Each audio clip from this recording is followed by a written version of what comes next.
রুমে নেতানিয়াহু বসে রয়েছে।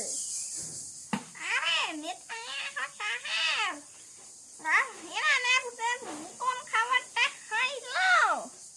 যে আমি আসলে আপনাকে মারতেই এসেছি।